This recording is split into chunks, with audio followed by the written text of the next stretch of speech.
Warahmatullahi wabarakatuh.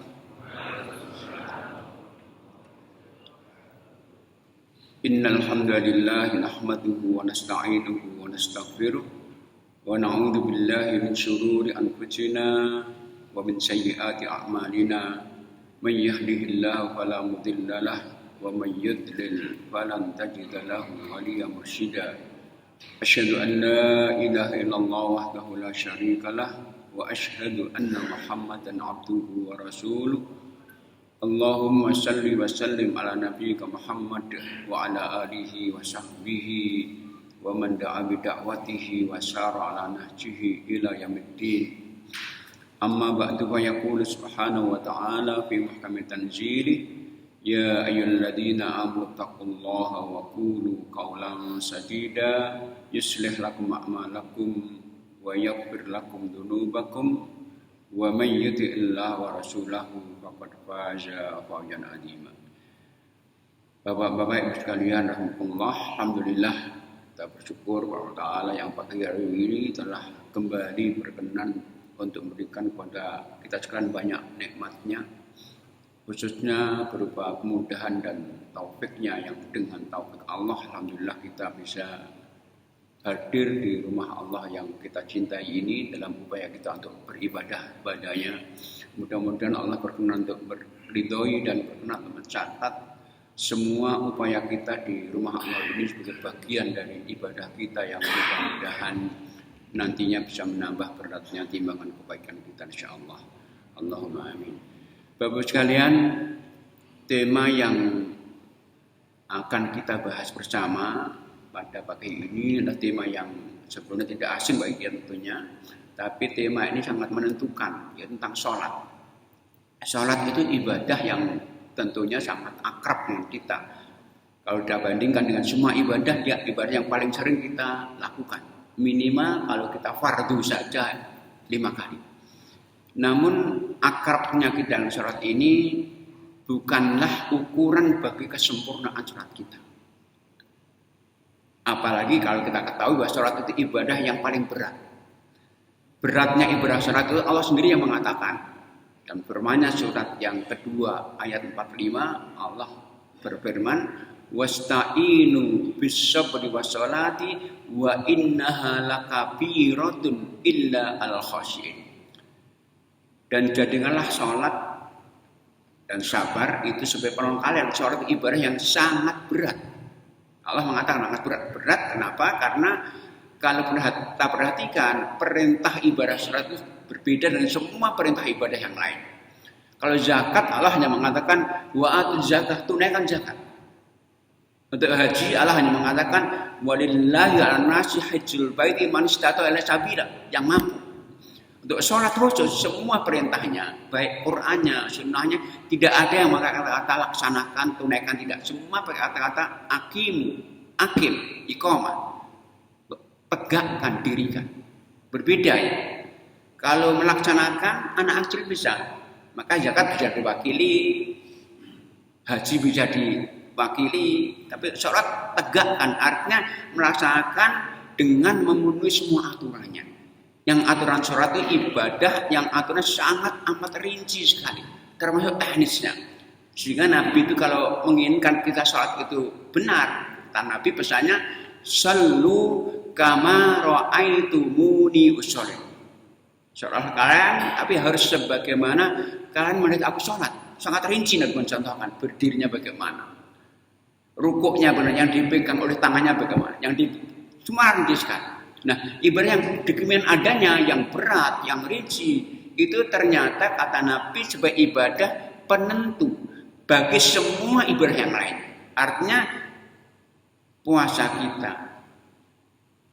infak kita, haji kita, kebaikan tentukan pada kebaikan sholat kita. Sehingga kalau sholat kita buruk, maka yang akan menjadi buruk otomatis. Ada hadis riwayat Abu Dawud, Nabi mengatakan tentang hal itu. Dalam hadisnya Nabi bersabda, inna awwala ma yuhasabu bihil abdu yaumil qiyamati shalah. Sesungguhnya amal ibadah yang pertama kali yang Allah hisab di hari kiamat dari hamba Allah itu salat.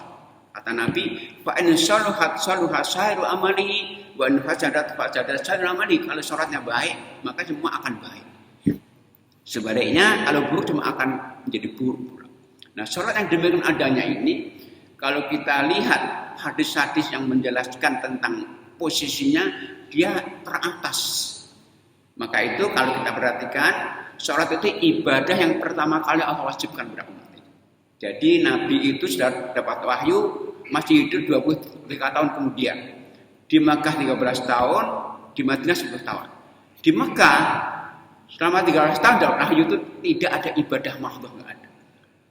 Akidah, akhlak, pembelaan aja. Satu-satunya ibadah yang Allah wajibkan di Makkah itu sholat. Itu pun menjelang hijrah. Setelah Nabi ditinggal wafat istrinya Khadijah radhiyallahu anha, tinggal wafat pamannya Abu Thalib yang membela Islam itu, Nabi dihibur Allah dengan Isra Mi'raj. Disitulah kemudian diwajibkan sholat. Semua ibadah yang lain di Madinah semuanya. Zakat tahun 2 hijrah di Madinah.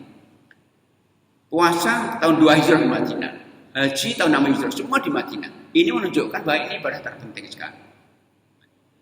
Yang kedua, ternyata Nabi itu sebelum wafat, wasiat terakhirnya tentang sholat.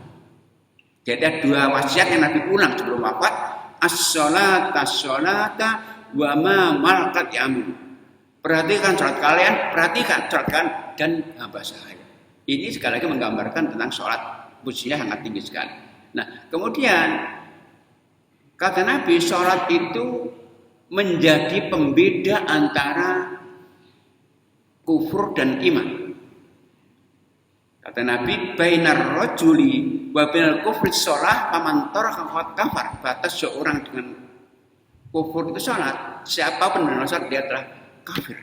Itu Nabi mengatakan itu. Nah, demikian pentingnya salat itu, maka Khalifah Umar radhiyallahu anhu ketika beliau jadi khalifah, beliau itu menulis surat kepada seluruh gubernurnya.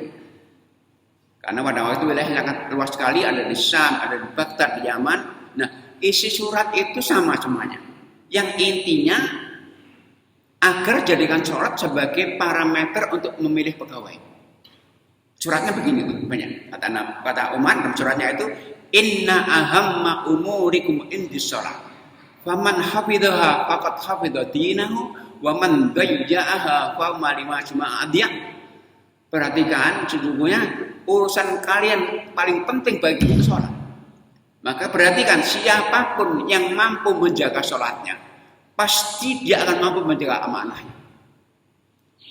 Tapi siapapun yang sudah melalaikan sholat, mesti dia akan melalaikan semua amanah yang lain. Lebih.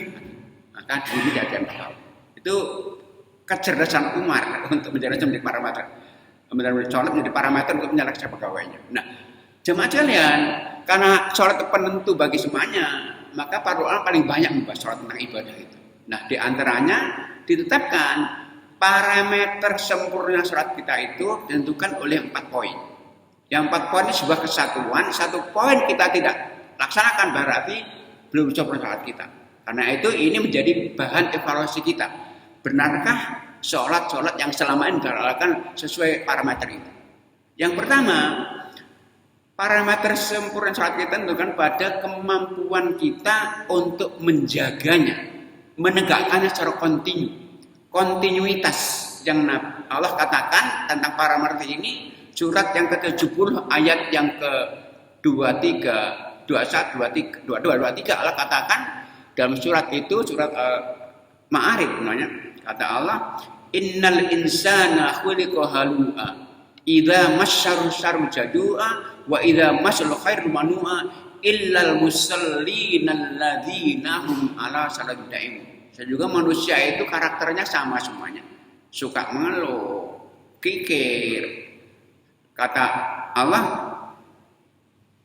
sifat pertama yang mampu mengubah sifat-sifat buruk itu, kata Allah, illal musallina alladzina hum ala salatihim, mereka yang mampu menjaga secara kontinu. Nah, kontinuitas ini ditentukan pada 2 aspek. Kontinu dalam menjaga kuantitasnya dan kontinu dalam menjaga kualitasnya. Kuantitasnya sholat tentunya jumlahnya minimal kita 5 kali 1 hari. 1 hari kita hanya 4 berarti nggak sempurna. Itu minimal. Tapi sebenarnya nggak cukup. Kedua, dalam kualitasnya. Nah, kualitas sholat itu menunjukkan pertama pada pelaksanaannya di waktunya. Seperlunya di awal waktunya. Sholat itu terikat dengan waktu. Yang Allah sampaikan lewat Quran surat 4103, Innas sholata kanat alal mu'minina kitaban mawquta. Sholat itu mengikat ya, dengan waktu tertentu, di luar waktu nggak sah. Dan sempurna di awal waktu. Maka Nabi mengatakan, a'malallahi as-sholatu fi awraqta. Amal yang paling Allah cintai itu sholat di awal waktunya. Ada satu riwayat hadis ya, riwayat Tirmidzi. Di sini ada perbedaan memang, tapi sholat ini menggambarkan tentang hal itu. Dalam riwayat itu disebutkan Nabi diriwayatkan bersabda, as-sholatu fi awalil waqti ridwanullahi wa fi akhiri Allah. Kata Nabi diriwayatkan, sholat di awal waktu itu ridho Allah. Ridho itu puncak cinta. Allah sangat cinta orang sholat di awal waktu. Dan sholat di akhir waktu itu kata Nabi di hadisnya itu afullah, ampunan Allah. Jadi di awal waktu ridho, di akhir waktu ampunan. Ampunan itu apa? Orang diampuni kalau salah. Jadi sholat di akhir waktu dari kesalahan. Cuman kesalahan itu baru diampuni kalau nggak sengaja saja. Allah menegaskan dalam surat yang keempat ayat 17, innamat taubatu 'alallahi lilladzina ya'maluna su'a bijahalatin tsumma yatubun qarib. Taubat Allah itu hanya pantas diberikan ke mereka yang salahnya nggak sengaja, kebodohannya. Maka sengaja-sengaja itu rawan. Meskipun diampuni insya Allah kalau taubat, tapi rawan. Itu parameter pertama. Yang kedua, parameter sholat itu sempurna menunjukkan pada kemampuan kita untuk menjaga adab-adab sholat. Adab sholat itu kaitannya dengan syarat, ada rukun, ada wajib, ada sunnah. Yang Allah isyaratkan dalam banyak ayat. Misalnya surat yang kedua 3 ayat 9 Allah katakan tentang sifat-sifat orang mukmin yang dijamin bahagia itu walladzina hum ala sholawatihim yuhafidzu. Itu mereka-mereka yang mampu menjaga adab sholatnya. Nah, ini sangat rinci sih rukunnya. Satu rukun ditinggalkan misalnya, maka akan menyebabkan juga gugurnya sholat. Karena menentukan. Karena itulah suatu saat pernah Nabi itu di masjidnya Madinah sana, ada sahabat sedang sholat sunnah, rupanya jadi perhatian Nabi. Maka ketika sahabat itu selesai sholat, setelah salam selesai, Nabi mengatakan kepadanya, "Sholli fa inna kalam tushol." Ulangi sholatmu, itu belum sholat. Padahal sudah selesai. Akhirnya sahabat mengulangi lagi. Sudah diulang untuk kedua kalinya. Mulai takbir sampai salam, Nabi mengulang lagi. Sholli fa inna kalam tushol. Ulangi sholatmu, itu belum sholat. Sampai 3 kali. Sudah 3 kali disuruh mengulang, sahabat baru mengatakan, "Ya Rasulullah, inni la uhsinu gharahata." Yang bisa aku kerjakan ya sebenarnya engkau saksikan itu. Maka Nabi baru menjelaskan kurang lebih penjelasannya bahwa ada satu hal yang engkau tinggalkan, yang karenanya enggak sah sholatmu. Untuk itu aku perintah untuk engkau ulangi. Kamu sholat dengan tidak tumakninah.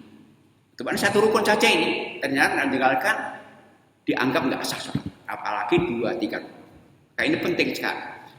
Nah ini yang rinci sekali. Nah ketiga, sempurna sholat ini bukan pada kemampuan untuk menjaga sholat dengan khusyuk. Khusyuk dalam sholat. Ini menentukan yang lainnya. Terpenting dari yang penting-penting semuanya. Karena itu Allah jadikan juga sifat pertama dari orang-orang mukmin dan bahagia. Dan beruntung.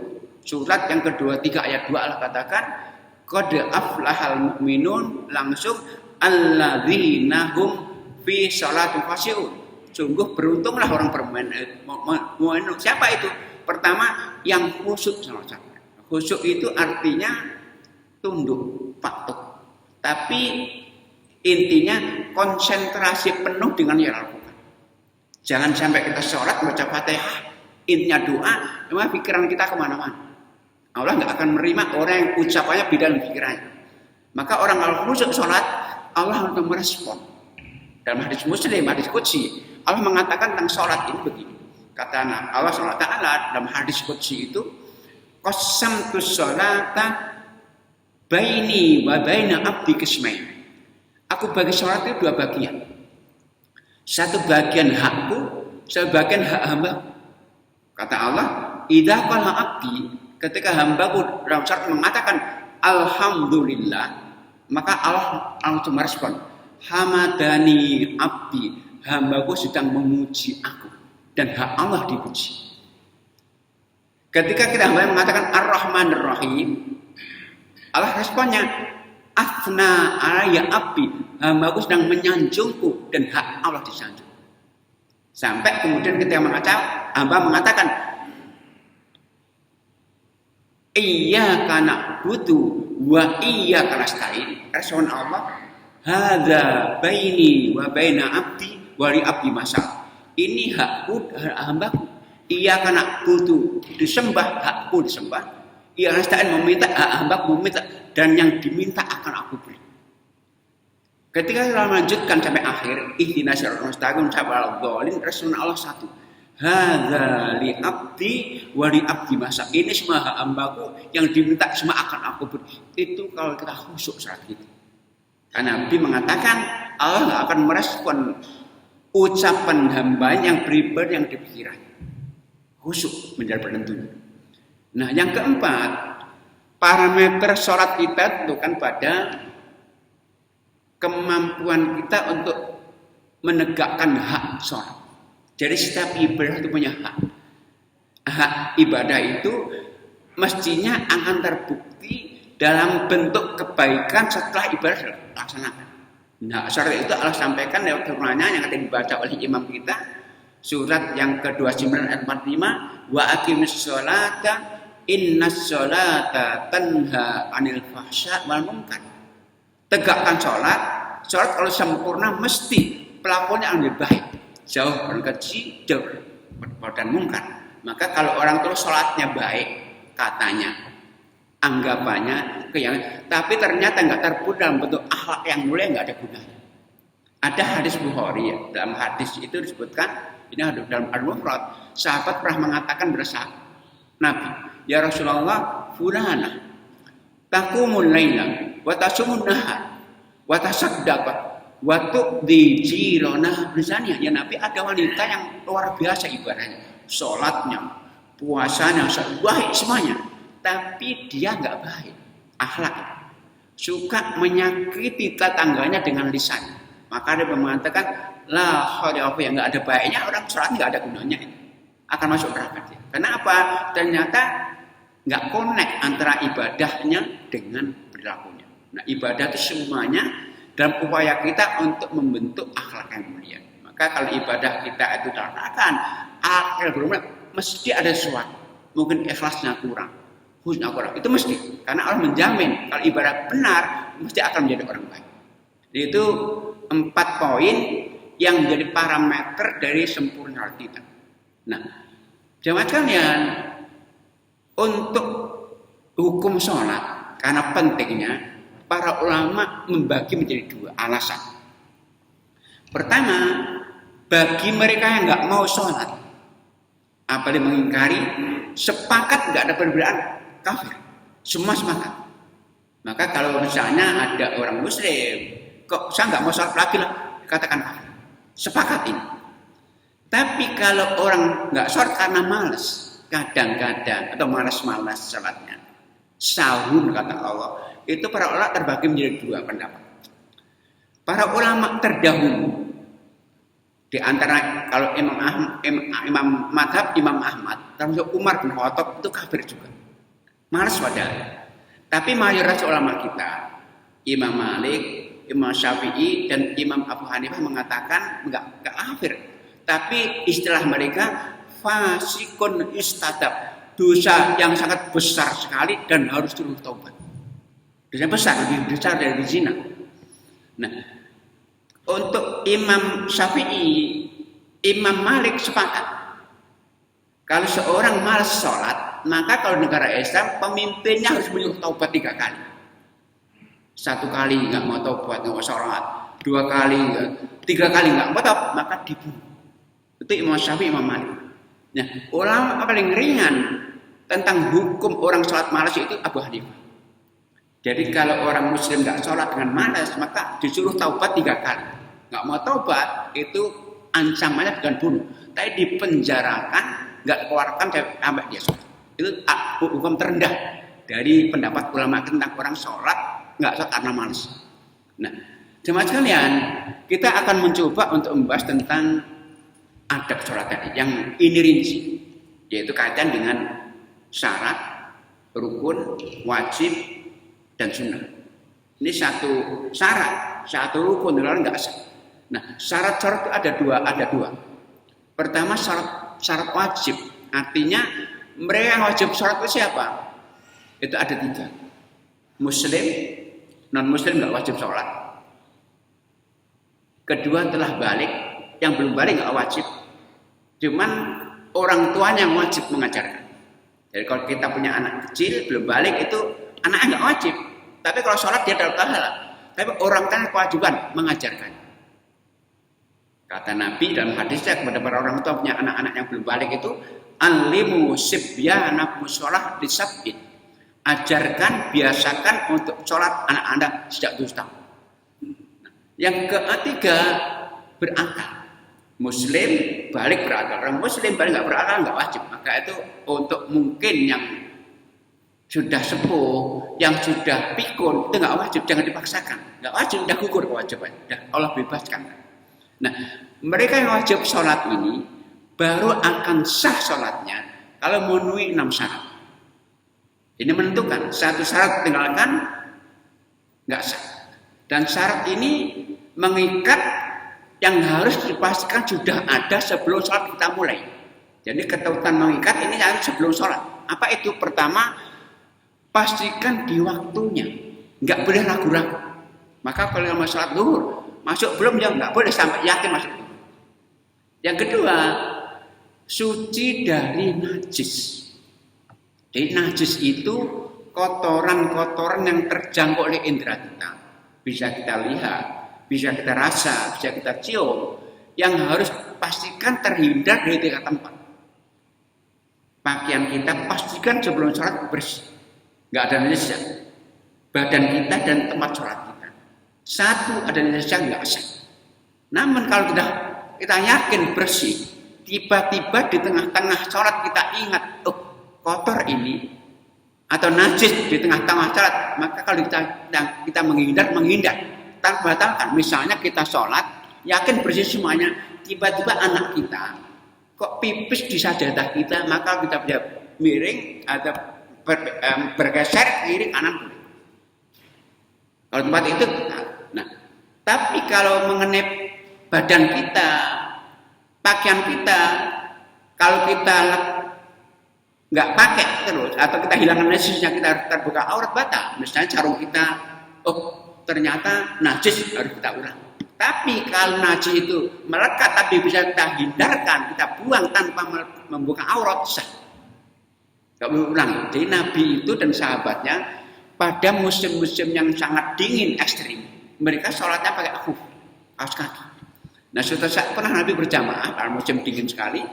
Nah di tengah-tengah sholat Nabi itu melepaskan khufnya, kaos kaki dilepaskan, kemudian ditaruh di kiri depan. Nah sahabat yang di belakangnya tahu, ikut juga melepaskan. Nah salah saya Nabi tanya, kenapa Anda lepaskan? Nah sahabat mengatakan, Nabi, kami melihat Anda lepaskan, maka kami meniru. Maka Nabi mengatakan, tadi di tengah sholat, Jibril datang memberitahu aku bahwa hukum najis, mau lepaskan. Nah ternyata Nabi dengan melakukan hukum nggak membatalkan. Karena apa? Nggak terbuka aurat. Beda tentunya kalau sarung, pakaian tentunya beda. Ini najis. Yang ketiga syaratnya suci dari hadas. Hadas itu bukan najis, tetapi najis hukum. Najis itu kondisi. Kondisi melekat pada diri seorang mukminah yang dengan kondisi itu nggak asal sholat sampai bersuci. Ada 2 macam hadas, ada kecil, besar. Kecil contohnya buang angin, buang air, itu hadas kecil. Maka kita nggak boleh sholat kalau kita Hadas kecil kayak sampai wudhu. Kalau hadas besar, junub, haid, nifas dengan mandi. Maka bersihnya wanita haid itu bukan berhenti darah, tapi setelah mandi.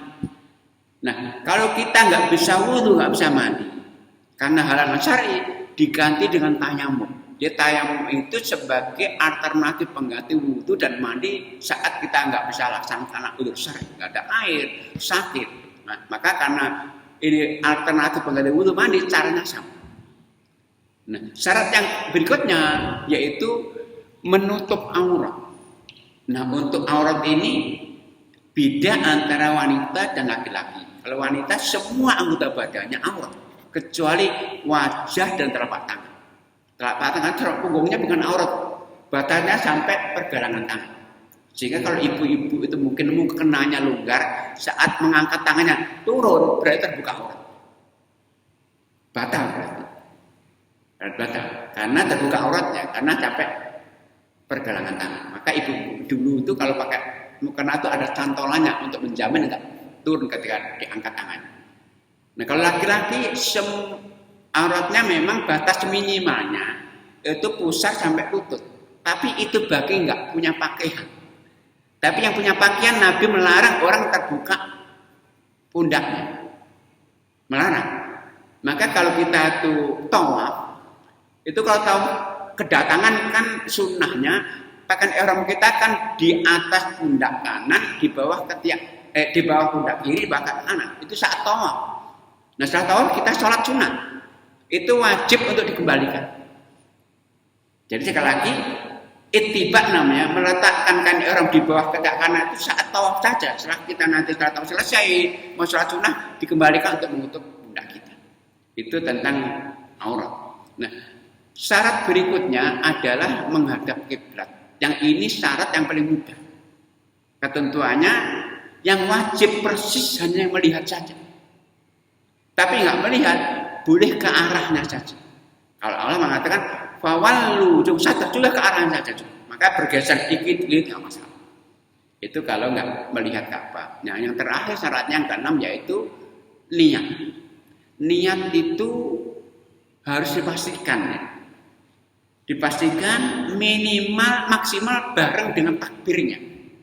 Niat itu wilayah hati, bukan ucapan. Tapi pastikan sholatnya apa? Zuhur, asar. Karena kalau kita salah niat, merubah niat takbir batal. Misalnya kita tadi niat salat zuhur, tiba-tiba salat takbir misalnya asar batal, diulangi lagi. Ulang niat, takbir. Itu syarat sah sholat. Ketentuan mengikat tapi pastikan semua sebelum sholat. Nah, yang berikutnya rukun-rukun sholat. Yang ini sangat rinci sekali.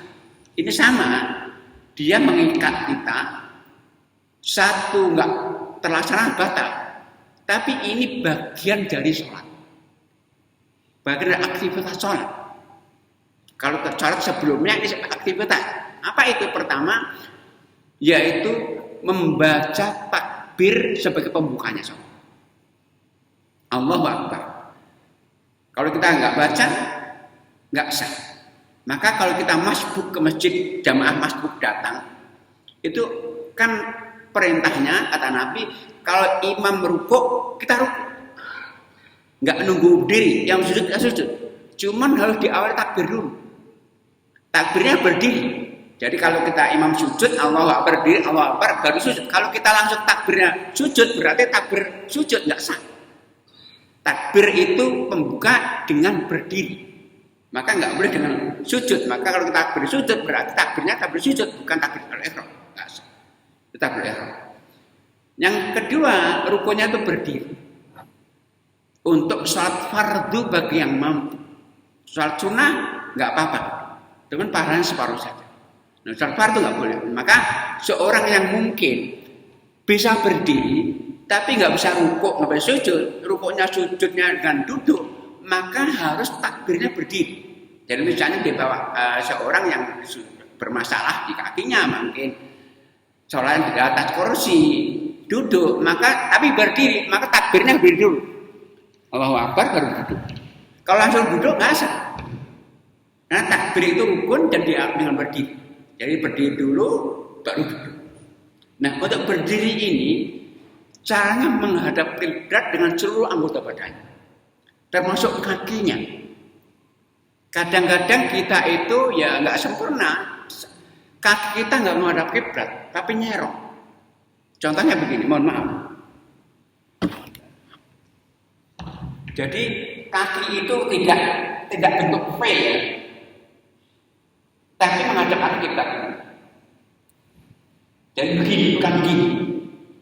Karena itu sahabat menceritakan, kalau kita berjamaah itu yang menempel dengan tetangganya itu mulai kelingking sampai ke belakang.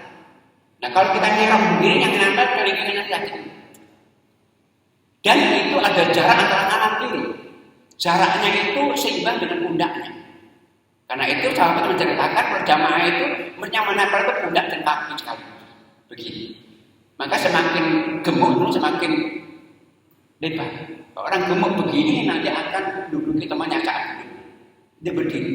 Jadi berdiri kaki menghadap arah kiblat, lurus begini kakinya bukan bentuk V, dan kemudian berjarak antara gerakan sebelah.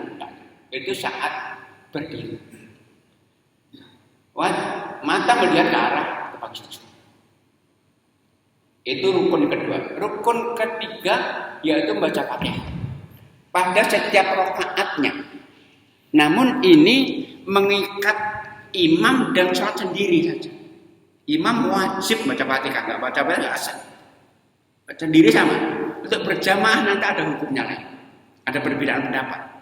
Apakah baca atau mendengarkan saja, itu beda. Kalau untuk yang sholat sendiri, imam wajib baca Fatihah setiap rakaat. Nah, rukun yang berikutnya adalah rukuk. Nah, untuk rukuk, saya ulang, rukuk itu posisi kaki tetap, nggak bergeser. Kaki begini. Cuman yang dipegang itu lutut bukan betis. Dan tangannya renggang bukan begini. Begini. Yang bukan betis. Jadi Allah Akbar bukan begini. Sehingga apa? Punggung rata. Kenapa nggak begini? Contohnya begini. Nah kalau kayak begini kadang-kadang kita akan belajar begini. Kalau begini akan kokoh. Itu rukuk. Nah kemudian setelah rukuk, iktidah, bangkit dari rukuk. Posisi kaki nggak pindah, posisi tetap. Sami Allah menampikan. Nah rukun berikutnya yang rinci sekali ini sujud. Hadisnya Bukhari Muslim mengatakan, umirtu an asjuda ala sabata adu. Aku diperintahkan sujud atas 7 anggota badan. Disebut satu-satu. Apa itu? Pertama adalah kening dan hidung. Itu satu. Maka orang kalau sujud keningnya menempel, hidungnya menempel, enggak benar. Menempel ini satu. Kedua, ketiga yaitu kedua tangan. Nah, untuk kedua tangan itu ada 3 larangan. Pertama, larangannya tangan khusus nggak boleh di belakang pundak. Jadi nggak boleh begini, mohon maaf.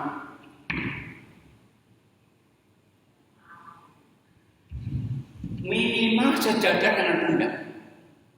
Sunnahnya sejajar dengan telinga.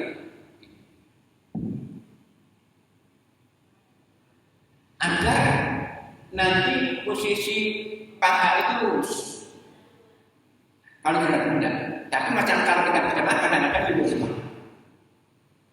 Tapi balik ini maka minimal di belakang. Itu larangan pertama di belakang. Larangan kedua, lengan nggak boleh menempel ke tanah, nggak boleh begini. Ini nanti menggambar seperti apa? Ada 2 hewan yang kita dilarang untuk mencontoh, anjing dan unta untuk sholat. Yang ketiga larangannya, siku nggak boleh menempel ke lembut, nggak boleh begini. Termasuk ibu-ibu. Kadang-kadang ibu-ibu itu kan lama karena ibu-ibu begini nggak benar. Semua gerakan sholat sama dengan laki-laki. Yang beda adalah jamaah saja. Jadi sekali lagi larangannya pertama nggak boleh begini, nggak boleh begini, nggak boleh begini. Bahkan kalau sendiri itu sunnahnya itu melebar. Nabi digambarkan imam dia melebar. Tapi digambarkan kalau Nabi itu sujud, tangannya itu anak kambing kecil bisa lewat. Tapi kalau berjamaah tentunya akan bisa tanggal tangan. Minimal jangan. Itu namanya sujud. Kemudian berikutnya dari 1, 2, 3, 4, 5 lutut, 6, 7 yaitu kaki. Nah, saat sujud posisi kaki kita berubah. Saat berdiri kita renggang begini, sujud akan menempel. Dengan posisi kaki tegak menempel gini, jari-jari akan kita kanan. Jadi saat begini sujudnya begini. Tapi nggak begini. Kalau begini malah basah. Kadang-kadang anak-anak begini kalau jauh apa kalau begini. Jadi begini. Itu sujud ya. Berikutnya rupanya ada duduk di antara dua sujud. Posisi kakinya iftiros. Juga sujud ada apa? Berdiri itu bacaan begini. Iftiros itu kaki kiri diduduki, kanan tegak lurus begini. Nah, untuk posisi ini ada larangan untuk meniup anjing juga. Eka namanya. Kita larang eka itu ada 3 cara. 1 dipersilahkan, ada yang bolehkan dan yang kedua terlarang maupun ketiga hal. Yang masih ada yang bolehkan itu eka. Ada macam membolehkan. Yang dilarang makruh begini, yang haram begini. Ini haram. Jadi eka begini ada mereka, begini makruh larang, ini ada haram. Eka. Ini untuk duduk di antara sujud. Nah, itu rukunnya ya. Nah, rukun berikutnya adalah tumakninah. Tumakninah itu artinya berhentinya anggota badan saat melaksanakan rukun.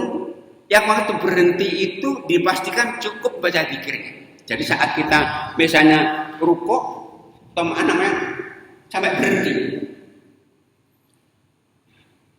Waktu berhenti itu minimal cukup baca zikirnya subhanallah. Maka bacaan zikir semua dibaca saat berhenti. Gak boleh subhanallah tidak. Dan kalau berjamaah, jamaah ini wajib mengikuti imam, bukan membarengi, bukan mendahului. Dan dalam jamaah Nabi mengatakan innama ju'ilal imamu liyutamma bihi fa idza raka'a fa idza kabbara fakabbiru wa idza raka'a fajasad. Imam dijadikan untuk diikuti. Saat takbir ikut takbir, rukuk ikut. Artinya apa? Ada 3 larangan ini. Enggak boleh mendahului imam, enggak boleh jadi batal salat, enggak boleh membarengi imam, jadi makruh larangan. Kadang-kadang langsung Allah, jadi imam sempurna Allahu Akbar, imam rukuk Allahu Akbar, baru bergerak. Jangan bareng. Maka itu ucapan imam itu harus bareng dengan gerakannya. Jangan sampai imam itu Allahu Akbar belum bergerak, Allahu Akbar baru. Nanti akan di belakang akan bareng. Jadi imam itu ucapannya bareng gerakannya, agar makmumnya enggak mendahulunya. Yang ketiga larangannya lamban-lamban mengikut imam. Jadi Nabi imam rukuk, sujud rukuk. Ada kadang-kadang ada mau untuk ingin baca doa panjang dalam sujud. Imam berdiri, dia sujud tidak boleh. Jadi ada tiga larangan, enggak boleh mendahului, enggak boleh membarengi, enggak boleh lamban-lamban ikut. Jika sujud lama sekali, imam sudah selesai pasti kembali enggak boleh juga. Itu dalam jamaah. Tumakninah sebagai rukunnya. Rukun berikutnya adalah ini sekaligus gabungan 3, duduk akhir, tasyahud dan sholawat sekaligus. Ini satu rangkaian dalam satu gerakan. Duduk akhir itu menjadi rukun, lagi membaca tasyahud dan sholawat sekaligus.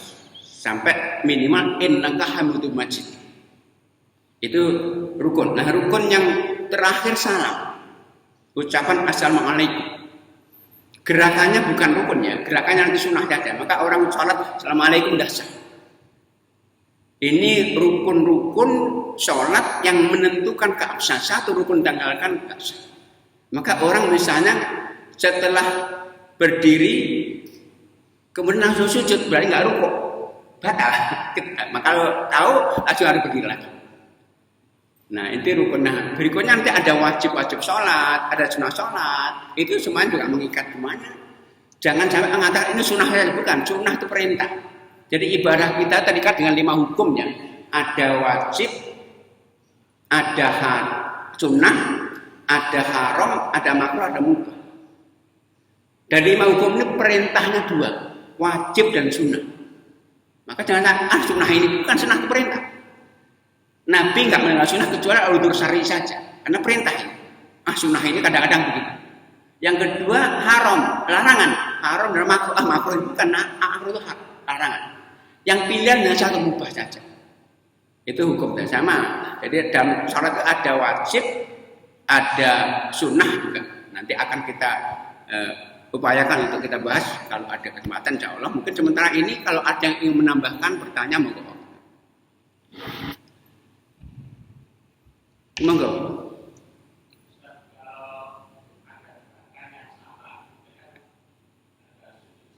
Yusam.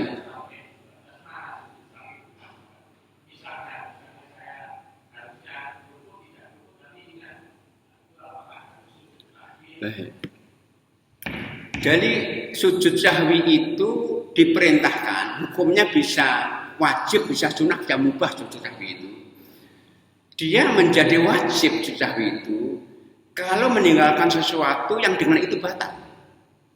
Contohnya begini, orang sholat maghrib 2 rakaat, batal enggak? Diingatkan dia, langsung nambah, harus sujud sahwi. Orang sholat duhur 5 rakaat, ada 5 rakaat, batal kan?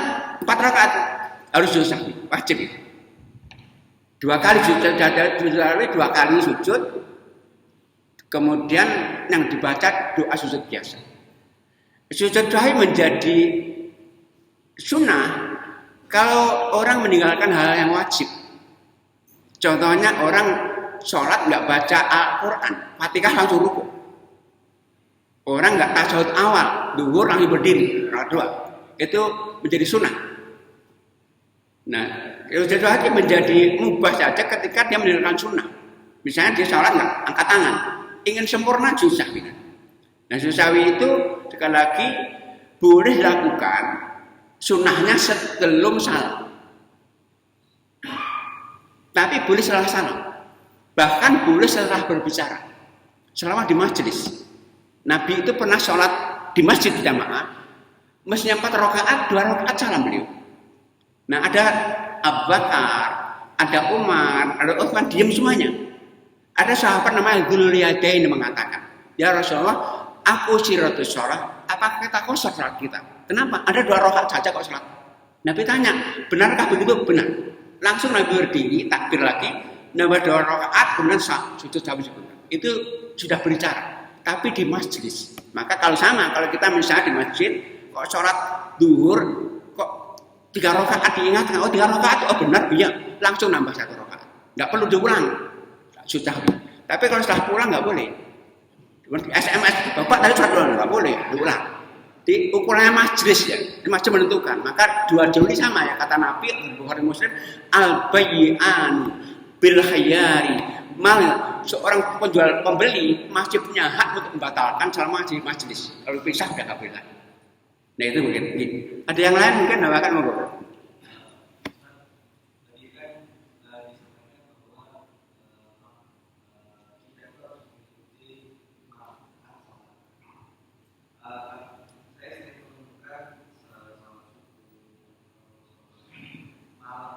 Saat malam.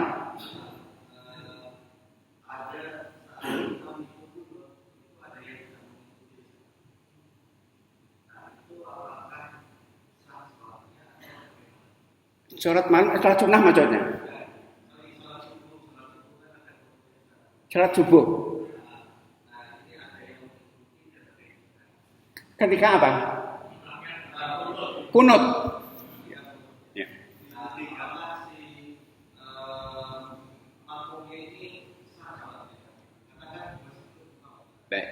Baik. Jadi hadisnya saya bacakan begitu. Innama ju'ilal imamu liyutamma bihi.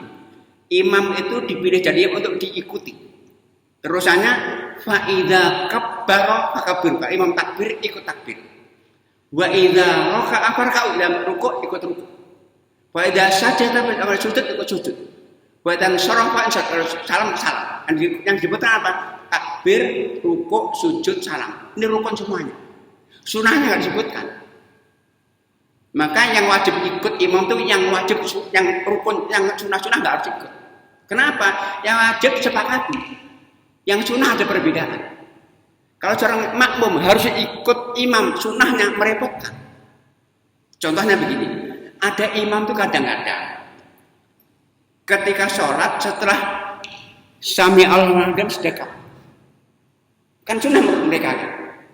Nah kalau kita harus ikut imam, apakah kita Pak Imam nanti sedekah apa enggak Pak Imam? Ada imam itu yang kadang-kadang menggerakkan jarinya saat tasyahud. Ya, tanya kan Pak Imam nanti gerakkan enggak nanti? Enggak. Jadi yang wajib ikut, yang sunnah ikut boleh. Sama, kunut itu sunnah menurut Imam Syafi'i yang enggak. Maka cara makmum itu imam kunut enggak masalah. Cuman enggak boleh mendahului sujudnya karena rukun. Cuman waktu berdiri mau ngapain aja. Jadi boleh ikut, boleh tidak yang sunnah. Ada yang lain nambahkan mungkin? Kalau misalnya kita ketinggalan sholatnya, kita kesiangan, itu apakah kita wajib menggantinya atau seperti apa? Kesiangan bangunnya Pak ya. Jadi ada dua alasan yang kita wajib mengganti sholat seingat kita. Hadisnya Bukhari Muslim. Nabi mengatakan, "Man nama anis sholat, au nasiyaha, fa yusalliha idza dzakaraha la kafarata." Orang tertidur, lupa sehingga sholat lewat, wajib sholat kada ingat. Itu caranya, meskipun di waktu terlarang. Jadi misalnya bapak waktu pada maghrib sibuk isak lewat, waktu subuh sholat nggak ingat juga. Tapi setelah jam 7 kok akhirnya sholat isak, langsung wajib sholat isak. Sama, bapak bangun jam 7 pagi ingat langsung sholat subuh. Meskipun terlarang itu. Itu artinya Bukhari Muslim. Ini ada yang lain mungkin?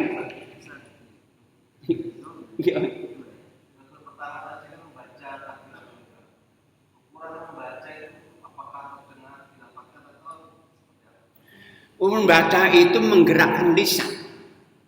Maka orang nggak boleh batin salat tuh. Allah Akbar. Batin nggak boleh. Digerakkan lisannya. Meskipun nggak terdengar, digerakkan lisan. Jadi ukuran baca itu digerakkan. Maka jangan, kalau sholat jangan rasakan, kan nggak temannya makan. Kalau dengar oleh sendirinya aja dibaca. Maka Assalamualaikum warahmatullahi wabarakatuh. Mengklarifikasi kalau memang tadi Ustaz menyampaikan bahwa waktu sholat. Jadi kalau awal waktu itu terus pas akhir waktu ampunan. Jadi kita merasa yang baik yang mana? Yang terbaik yang mana? Yang terbaik di awal waktu. Ampun, orang tua diampuni kalau apa? Iya. Kalau yang akhir waktu itu ampunan. Iya. Masih diampuni, masih boleh gitu. Masih boleh. Cuman yang terbaik adalah di awal waktu. Karena ridho itu lebih utama kan. Orang masuk surga ridho Allah kan. Yang baik di awal waktu. Maka kenapa kita harus berjamaah agar di awal waktu? Paling baik. Maka itu jangan suka menunda-nunda sholat.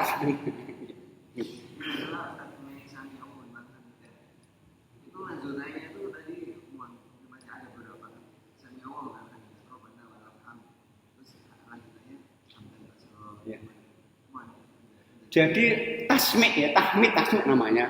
Jadi kalau kita bangkit dari rukuk bacanya minimal sampai Rabbana minimal. Seperlunya banyak, ada menurut samawati, ada hamdan nanti orang tahu juga. Tapi kalau berjamaah yang baca sampai Allah imam jaga kita meneruskan Bapak. Jadi kalau berjamaah Imam Jami'ul kita menuliskan Rabbana lakal hamdu hamdan katsiran thayyiban, silahkan. Tapi minimal Rabbana walakal hamdu. Nah, sampai. Nggih, ada yang nambahkan mungkin? Nggih. Salat khusyuk. Apakah bisa sholat berjamaah itu membantu bisa khusyuk? Jadi sholat jamaah sangat bisa membantu khusyuk.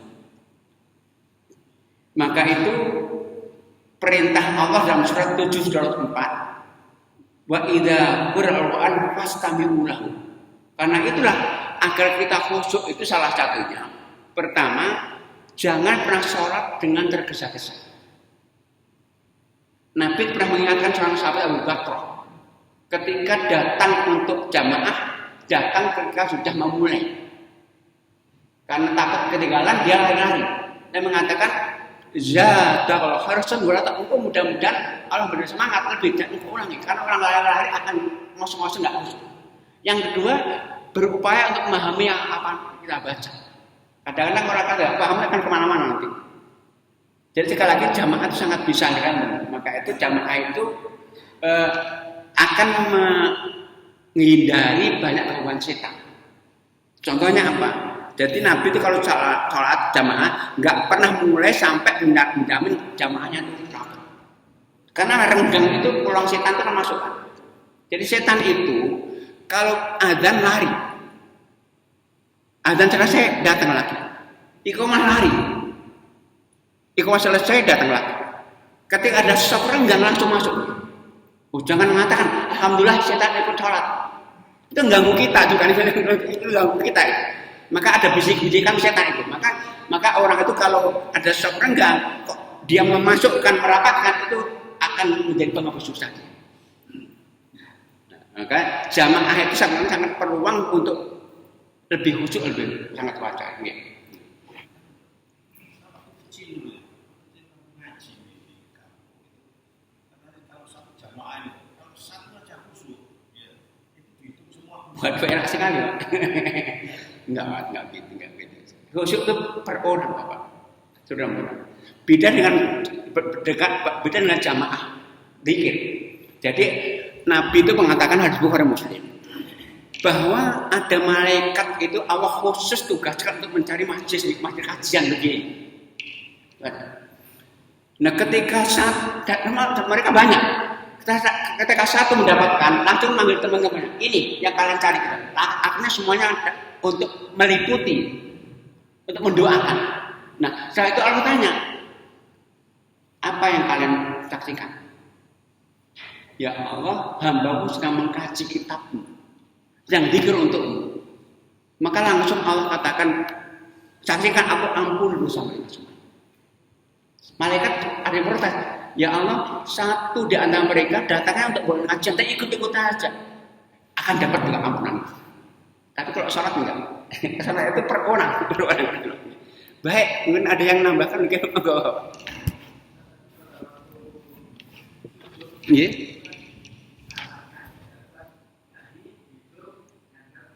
Nah,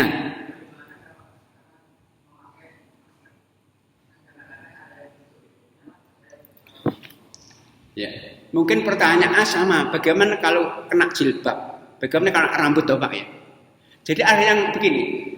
Jadi untuk laki-laki itu rambut panjang nggak apa-apa ya. Cuman nggak boleh diikat. Kafun namanya karena artinya bukan. Nah, kadang-kadang ada anak-anak muda itu rambutnya panjang diikat karena takut kena keningnya. Bahkan kalau nggak diikat, kadang-kadang sibuk saat sujud. Ada nggak masalah. Nah, kalau rambut menempel kening nggak sah, berarti dengkulnya dibuka semuanya. Kan menempel tujuan. Berarti kalau kaki boleh nggak? Boleh, dibetang. Nggak apa-apa, Pak. Nggak apa-apa, jadi nggak apa-apa. Sama masker, cuman masker itu kalau nggak ada udur syar'i jadi makruh, bukan haram, makruh aja. Jadi makruh saja. Karena maka kalau udur syar'i menghilangkan makruh itu. Tetap sah, Bapak, nggak menghalangi.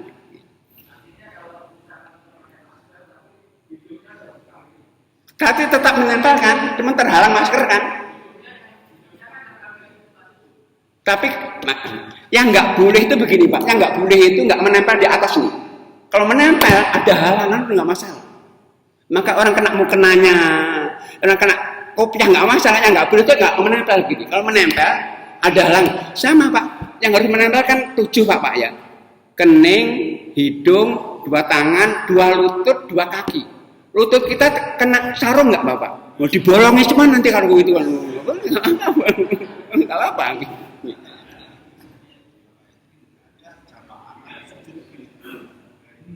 Nah berarti hidungnya nggak menempel. Nah itu kan, itu kesalahan. Karena Allah memberikan isyarat hadis sahih, isyarat hidung, kening dan langsung isyarat hidung. Dia ada yang menambahkan begini.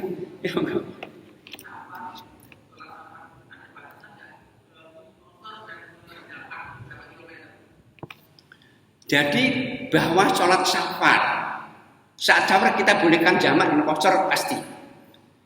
Yang ditanyakan berapa jaraknya gitu kan? Kalau ayatnya Quran 1, surat yang keempat ayat 101.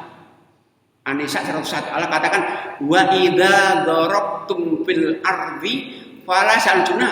Kalau kan bepergian di kaum bumi enggak apa-apa. Enggak disebutkan berapa jumlah rakaat.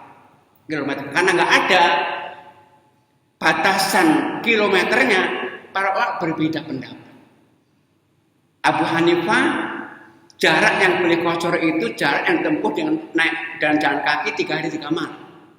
Kalau ukurannya beliau konversinya 96 km. Mayoritas ulama kita tidak 2 hari 2 malam saja dengan naik unta.